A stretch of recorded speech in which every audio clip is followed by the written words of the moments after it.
नमस्कार, देशोन्नतीमध्ये मी ऐश्वर्या शिंदे आपलं स्वागत करते। बघूया प्रदेशच्या आजच्या टॉप 10 बातम्या। काळजीवाहू मुख्यमंत्री एकनाथ शिंदे दरे या गावातून कालच ठाण्यात दाखल झाले आहे। त्यानंतर आज एकनाथ शिंदे यांनी शिवसेनेच्या आमदारांची बैठक बोलावली होती, परंतु ही बैठक पुन्हा रद्द करण्यात आली। तसेच आजच्या इतर सर्व बैठका देखील रद्द करण्यात आल्या आहेत। डॉक्टरांनी आरामाचा सल्ला दिल्यामुळे आज सर्व बैठका रद्द करण्यात आल्याची सूत्रांची माहिती आहे। आज एकनाथ शिंदे ठाण्यातील निवासस्थानीच असणार आहे। विधानसभा निवडणुकीत पक्षविरोधी काम करणाऱ्यांवर काँग्रेस पक्ष कठोर कारवाई करणार आहे। दिल्लीत झालेल्या बैठकीत याबाबतचा निर्णय घेण्यात आलाय। 28 नोव्हेंबर रोजी पराभूत उमेदवारांची बैठक घेण्यात आली होती। या बैठकीला 20हून अधिक उमेदवारांनी विरोधात काम करणाऱ्या पदाधिकाऱ्यांच्या तक्रारी केल्या आहेत। यावेळी ज्यांनी पक्षविरोधी काम केलं आहे त्यांच्यावर कठोर कारवाई करण्याचे काँग्रेस अध्यक्ष मल्लिकार्जुन खरगे यांनी आदेश दिले आहेत। आता महाराष्ट्रात नवी राजकीय समीकरणे आकाराला येण्याची शक्यता वर्तवली जात आहे, कारण सागर बंगल्यावर सोमवारी दुपारी शरद पवार गटाचे खासदार सुरेश म्हात्रे देवेंद्र फडणवीस यांच्या भेटीसाठी हजर झाले। सुरेश म्हात्रे भिवंडी लोकसभा मतदारसंघाचे आमदार आहेत। मे महिन्यात झालेल्या निवडणुकीत सुरेश म्हात्रे हे कपिल पाटील यांचा पराभव करत जायंट किलर ठरले होते।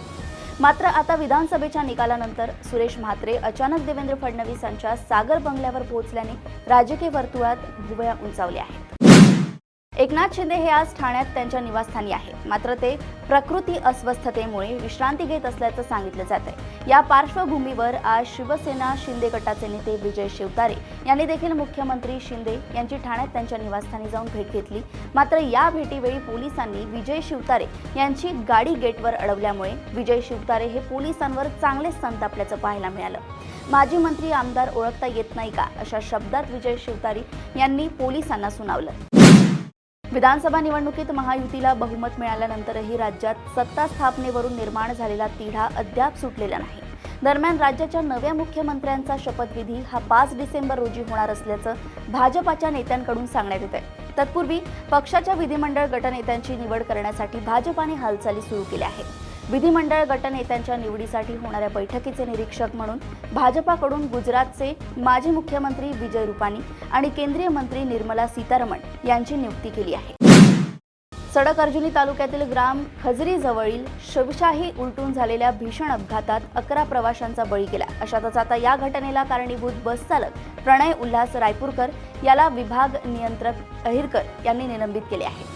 त्यांच्या निलंबनाचे आदेश 30 नोव्हेंबर रोजी भंडारा आगाराला देण्यात आले आहेत। भारतरत्न डॉक्टर बाबासाहेब आंबेडकर यांच्या महापरिनिर्वाण दिनानिमित्त मध्य रेल्वेच्या प्रमुख स्थानकावरील गर्दी नियंत्रित करण्यासाठी प्लॅटफॉर्म तिकिटांच्या विक्रीवर तात्पुरती बंदी घालण्याचा निर्णय मध्य रेल्वेने घेतलाय। त्यानुसार प्लॅटफॉर्म तिकिटांच्या विक्रीवर 2 ते 9 डिसेंबरपर्यंत निर्बंध घातले आहेत।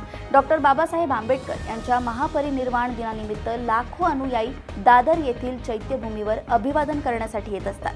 अनुयायांची गैरसोय टाळून प्लॅटफॉर्मवरील गर्दीवर नियंत्रण ठेवण्यासाठी तसंच स्थानक परिसरात प्रवाशांच्या सुरक्षिततेच्या दृष्टीने हा निर्णय घेण्यात आला असल्याचं रेल्वे प्रशासनानं म्हटलंय। अभिनेत्री शिल्पा शेट्टीचा पती तथा उद्योगपती राज कुंद्रा याला ईडीनं समन्स पाठवले। कथित पोर्नोग्राफी प्रकरणी राज कुंद्राची चौकशी करण्यासाठी हे समन्स पाठवण्यात आल्याची माहिती सूत्रांनी दिली आहे। राज कुंद्रा याच्या घरावर आणि कार्यालयात टाकलेल्या छाप्यानंतर ईडीनं राज कुंद्राला चौकशीसाठी समन्स बजावले।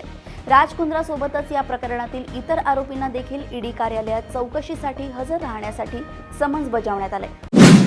निवडणुकीआधी महायुतीच्या नेत्यांनी महिलांना 1500 ऐवजी 2100 रुपये देण्याची घोषणा जाहीरनाम्यातून करण्यात आली होती।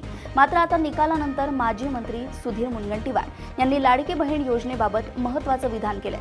2100 रुपये दिले नाही तर देशभरात आमची प्रतिमा खराब होईल असं विधान मुनगंटीवार यांनी केलंय। वाढीव रक्कम कधीपासून दिली जाणार यावर चर्चा केली जाईल। मागील वेळी भाऊबीजेच्या दिवशी ही योजना लागू केली होती, त्यामुळे आम्ही पुढील वर्षी भाऊबीजेच्या दरम्यान ती वाढवू असंही सुधीर मुनगंटीवार यांनी म्हटलंय। मध्य नागपूर विधानसभा क्षेत्रात आरएसएसचे मुख्यालय असल्यानं नाना पटोले यांनी तिथे काँग्रेस पराभूत व्हावी यासाठी कट रचल्याचा थेट आरोप बंटी शेळके यांनी केलाच आहे। एवढंच नाही तर मध्य नागपूरची लढत भाजपासाठी सोपी करण्याच्या उद्दिष्टाने नाना पटोले यांनी स्थानिक भाजप उमेदवारांसोबत मिसळून काँग्रेसच्या काही स्थानिक मुस्लिम नेत्यांना लाखो रुपयांची ऑफर दिली होती असा खळबळजनक आरोप बंटी शेळके यांनी केला। त्यामुळे बंटी शेळकेंच्या माध्यमातून काँग्रेसमधील नाना पटोले विरोधी गट आता विधानसभा निवडणुकीतील दारुण पराभवाबद्दल नाना पटोलेंना जबाबदार ठरवून हल्लाबोल करत असल्याचे दिसतंय। प्रदेशातील अशाच टॉप 10 बातम्या जाणून घेण्यासाठी बघत राहा देशोन्नती।